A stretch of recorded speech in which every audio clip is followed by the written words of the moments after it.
Bismillahirrahmanirrahim. Assalamu alaikum students. Today we are going to study about microscope. Microscope क्या है? Microscope is an instrument which is designed to produce magnified images of objects which are not visible by the naked eye. Naked eye का क्या मतलब है? आम आँखों से, खाली आँखों से अगर हम किसी चीज़ को देखें और वो चीज़ हमें ना नज़र आए तो फिर हमें क्या यूज़ करना पड़ता है? We have to use microscope. वैसे तो जो आपने यकीनन आप सब ने कभी ना कभी अपनी ज़िंदगी में मैग्नीफाइंग लेंस देखा होगा, इस्तेमाल किया होगा.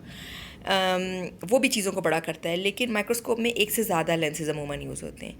ये देखें, ये दो लेंस, ये दिस इज़ कंपाउंड माइक्रोस्कोप, और इसमें अगर आप देखें तो दो तरह के लेंस है. There is an eyepiece lens and there is an objective lens. Eyepiece lens क्या होता है?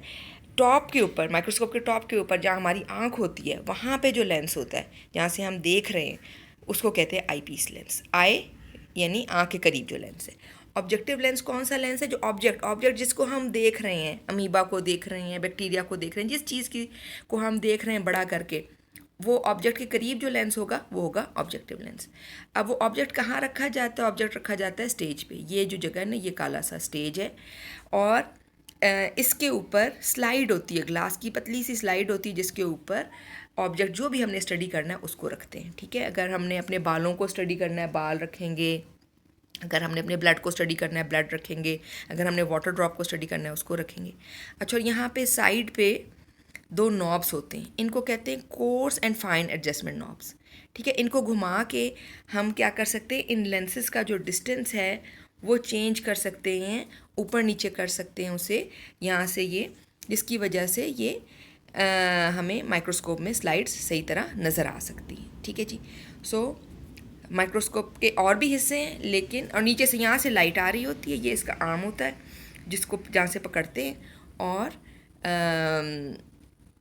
इसके और भी पार्ट्स हैं, लेकिन अभी आपके लिए यही 4 main parts: eyepiece lens, objective lens, stage and coarse and fine adjustment knobs. ठीक है, ये इनके नाम और इनके फंक्शंस याद कर.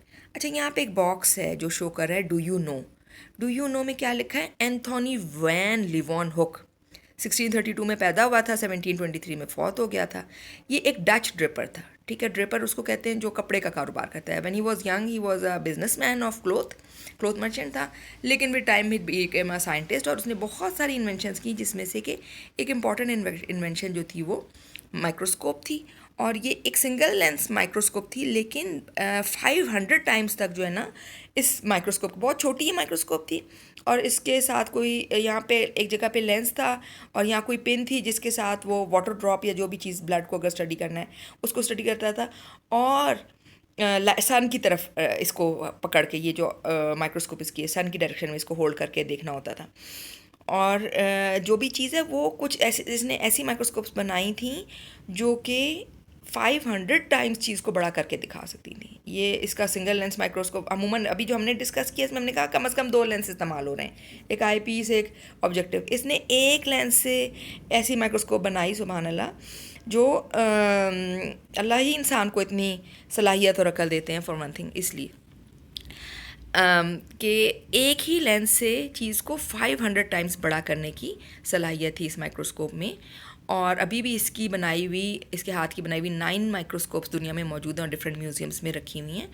और इसने वाटर ड्रॉप्स को स्टडी किया, उसके अंदर स्मॉल ऑर्गेनिजम्स को स्टडी किया, ब्लड को, बहुत सारी चीज़ों को स्टडी किया. So he was not only the inventor of the first microscope, but also he was the first person to observe microscopic living things. ठीक है जी. सो इस लिहाज से इसका सेल थ्योरी में बड़ा इंपॉर्टेंट रोल है. So now we come towards common laboratory apparatus. Lab में जब काम करते हैं तो बहुत सारे अपरेटस चाहिए होता है जो कि लैब के लिए मखसूस होता है और बहुत ज़रूरी होता है. जैसे ये बीकर है. बीकर एक क्या होता है कि हमारे ग्लास की तरह की, जैसे जिस ग्लास में हम पानी पीते हैं, सॉर्ट ऑफ कुछ वैसी शेप होती है, लेकिन आगे से इसका ये जो पोरिंग एंड होता है, ये जैसे जग में पोरिंग एंड्स होते हैं उस तरह ये मौजूद होता है. तो ये एक सिलेंडर की शेप का होता है, और कभी ग्लास का बना होता है, कभी प्लास्टिक का बना होता है. और इसका काम क्या होता है? It holds chemicals and liquids. ये देखें, जैसे ये 250 ml इसकी मेजरमेंट लिखी हुई है, यहाँ पे डिफरेंट, ये 50 ml, 100 ml, 150 ml, 200 ml और ऊपर जाएँ तो 250 ml तक इसमें चीज़ों को रखा जा सकता। देन द नेक्स्ट एपरेटस जो कि यूज़ किया जाता है लैब्स में, it is a conical flask. यहाँ से मटेरियल डालते हैं, यहाँ इसकी शेप कोन की तरह है, ठीक है, ये इस तरह की कोन शेप है, इसलिए इसको कॉनिकल फ्लास्क कहते हैं। इसमें चीज़ों को अगर मिक्स करना हो डाल के मिक्स कर सकते हैं, हीट कर सकते हैं, स्टिर कर सकते हैं, ठीक है। हीट करने के लिए क्या चाहिए होता है, एक स्टैंड चाहिए होता है, उसको कहते हैं ट्राइपॉड स्टैंड, ठीक है। इसके ऊपर ये फ्लास्क इस तरह की रखी जा सकती है, बीकर रखे जा सकते हैं, कोई भी चीज़। और लेकिन डायरेक्ट अब क्योंकि इसके बीच में खाली जगह है तो इस खाली जगह को फिल करना पड़ता है with the help of a wire gauze. एक जाली सी होती है, देखिए इस तरह की जाली सी होती है, और ये कहाँ रखते हैं, ये ट्राइपॉड स्टैंड के ऊपर रखते हैं। तो और फिर उसके बाद हीट करते हैं। इसके लिए एक बर्नर चाहिए होता है, लैब्स में इस तरह का बर्नर होता है, this is called Bunsen burner, ठीक है। यानी अगर हमने लैब में कुछ हीट अप करना है कोई केमिकल, तो हम पहले बंसन बर्नर लेंगे, उसके ऊपर क्या रखेंगे, ट्राइपॉड स्टैंड, उसके ऊपर क्या रखेंगे, वायर गॉज, उसके ऊपर क्या रखेंगे, फ्लास्क। और फिर हम जब वो बर्नर बर्न करेंगे तो वो केमिकल जो फ्लास्क में है वो हीट अप हो जाएगा। और ये एडजस्टेबल हीट होती है, इसको कम ज़्यादा कर सकते हैं, जैसे घर में चूल्हों की आग को हल्का या तेज़ कर। Then there are narrow tubes as well, जिनको कहते हैं टेस्ट ट्यूब्स। स्लिम सी ग्लास की ट्यूब्स होती हैं, राउंड बॉटम होता है इनका मोस्टली, और उसमें थोड़ी चीज़ आ सकती है। छोटे केमिकल रिएक्शंस के, बहुत सारे केमिकल रिएक्शन स्मॉल क्वान्टिटी में करने होते हैं, उनके लिए भी यूज़ होते हैं।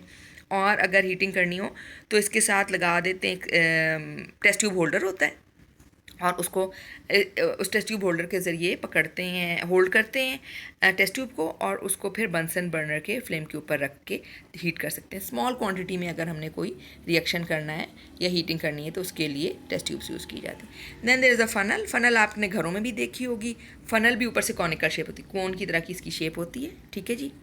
और ये जब लिक्विड्स या ग्रेनी सब्सटेंसेस को पोर करना हो किसी स्मॉल ओपनिंग से, आपने घरों में देखा होगा कि फ्लास्क को कब यूज़, फनल को कब यूज़ किया जाता है, जब आपने कोई लिक्विड किसी एक जगह से दूसरी जगह, पेट्रोल डालते हुए आपने देखा होगा, अगर किसी बॉटल से, अमूमन लोग पेप्सी वगैरह की बॉटल को हाफ़ कट करके और उसको भी बना लेते हैं फ़नल सा।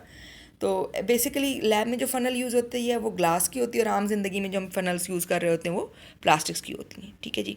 Then another apparatus which is used is china dish. ये चाइना क्ले की बनी होती है, बाकी चीज़ें जो है ना ये ग्लास की बनी हुई थी। ये ख़ास तरह का ग्लास होता है, इसको पायरेक्स ग्लास कहते हैं, जो हीट रेजिस्टेंट होता है। चाहे वो बीकर हो, चाहे कॉनिकल फ्लास्क हो, चाहे टेस्ट ट्यूब हो, चाहे फ़नल हो, ये सारे मटेरियल जो हैं ये पायरेक्स के बने होते हैं। अदरवाइज़ अगर पायरेक्स के ना बने हो तो वो जल्दी जल्दी टूटते रहते हैं। तो ये चाइना क्ले की बनी हुई डिश होती है, और इसको एवेपोरेटिंग डिश के तौर पे यूज़ किया जाता है। अगर किसी लिक्विड में से वाटर को एवेपोरेट करना है सोल्यूशन में से, तो इसको फिर चाइना डिश को यूज़ करते हैं। चाइना डिश को कहाँ रखेंगे, अगेन वही वाली बात, पहले बंसन बर्नर, बंसन बर्नर के ऊपर ट्राइपॉड स्टैंड, ट्राइपॉड स्टैंड के ऊपर वायर गॉज के ऊपर चाइना डिश, ठीक है जी। तो इंशाल्लाह जब लैब्स खुलेंगी, कॉलेज खुलेंगे, तो आपको लैब में लेके लैब का विज़िट कराया जाएगा। You will observe all these things yourself. और इसके अलावा आपको माइक्रोस्कोपी भी कराई जाएगी, कम से कम एक साइड इंशाल्लाह आपको दिखाई जाएगी। कोई भी माइक्रोस्कोप का अमीबा को देखना आसान होता है, सो अमीबा मोस्ट प्रोबेबली हम आपको शो करेंगे।